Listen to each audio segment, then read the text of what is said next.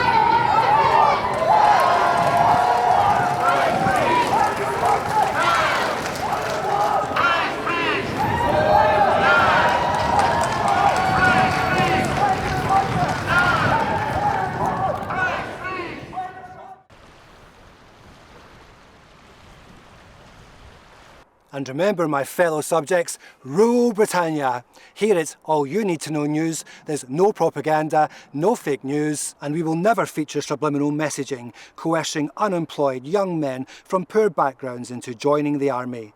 A career you can count on for what's left of your life. Personally, I must say, seeing the world from inside a tank must be better than relying on dodgy, underfunded, poorly run public transportation systems. Thank you for watching, and God bless our wonderful union.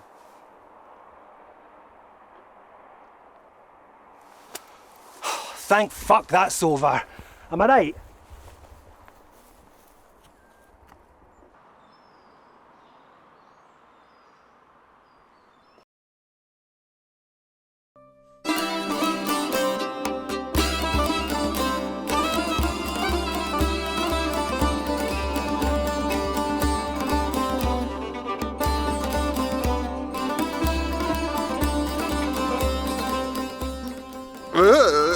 Granddad Fry?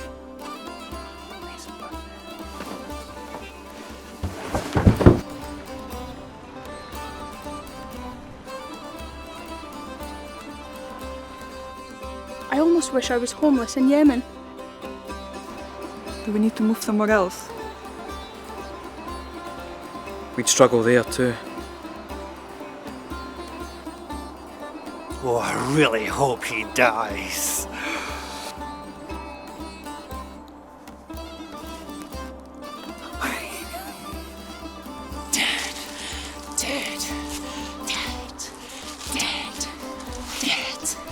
Here, why don't you give me a wee role in this wee film that you're making? Because I reckon I'm a fucking star, by the way. Oh, thank God the football's on and rivalries are divisive. Oh yeah, well, you used to be funny.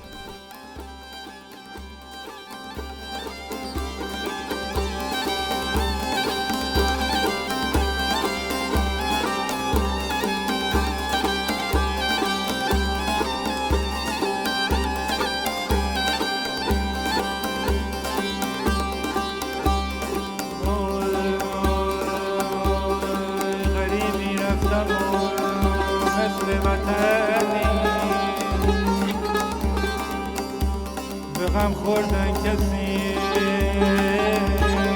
مانند منی